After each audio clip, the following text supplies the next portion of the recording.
Hello everyone, the Son of the West again. I'd like to talk to you today about how entheogens help you overcome the control of society. Entheogens like psilocybe mushrooms teach us to be happy just the way we are. This is also known as spiritual happiness. Our society is based on consumerism and material desire. We work day to day in order to make money so that we can buy things in order to be happy and live comfortably.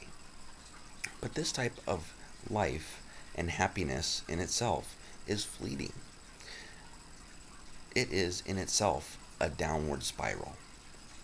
We can live out our entire lives in this manner and never achieve that level of happiness and comfort we worked our whole lives for. Or if we finally do manage to save enough money, when it comes time to enjoy it, your youth will be gone and you will be too old to truly enjoy it. Or you'll have worked so hard to save it, you just won't want to spend it. This is in itself is just one pitfall of monetary happiness. This type of consumerism and monetary happiness also creates a vicious cycle, an addiction. When we are trapped in the addiction, we are happy when we have the money, the high, and when we don't have the money, we are sad. This is also known as the low, the high and the low. This is similar to any other drug addiction, which creates chronics, which are people who chase the high because they don't want to experience the depression that accompanies the low. People who are addicted to saving money often experience a buyer's remorse after spending that money, as if they have worked so hard for it, they don't want to spend it. Why do you work for it for? To put in a big pile in the bank? At this point, the autopilot takes over, and they work their whole lives away from money and some hope of future splendor and comfort that they, due to inflation and taxes, will probably never reach. This is the donkey and the carrot syndrome. Upon their departure from this world, as they begin to shift to spiritual consciousness, they will undoubtedly realize their error in decision of what was truly important and realize they wasted their opportunity to spiritually grow due to their desire for material comfort, which is in itself pure selfishness. At that realization of spiritual poverty, they will be returned to the world. They will fall unconscious again, to do it all over again, with hope of learning how to be happy and comfortable without. This is where the concept of reincarnation comes from.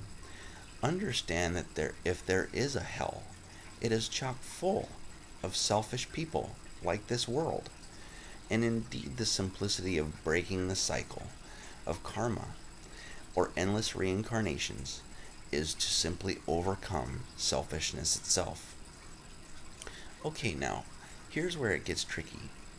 Our societies are based on selfishness itself. As long as you don't know the truth, that you are better off simply just the way you are, and your focus of your life should be spiritual growth and helping others spiritually grow, you will keep working to attain things that society says should be important to you. This is in itself how the devil tempts you off the path of spiritual growth. The leaders of our societies have replaced the barter system with a monetary system in order to make it easier for you to exchange your work for goods and services you think that you need, which society tells you that you need, which is in itself a fallacy, because God provides all that we need. So to need anything else is in itself a statement of your ignorance of that very simple truth. But back to society's monetary system. The federal government charges us a portion of the currency we earn through our labor and call it income tax, when they charge us for using the money that we've earned and call it sales tax. Ultimately, we only get to use about 60% of the currency that we earn through our labor. So by creating currency to trade with, they have made themselves middlemen who reap all the rewards without doing any of the work.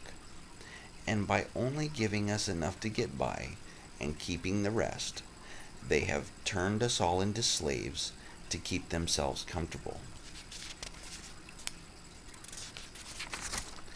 What's worse is they have prevented us from seeing this truth by deeming the true fruit of knowledge, psilocybin mushrooms, which God provides naturally, an illegal drug. Nobody's ever died from it, okay? They're non-toxic, and have used fear of persecution and punishment to protect their control, as a slave owner would do. A slave owner doesn't want his slaves to go free. That's the end of their comfort.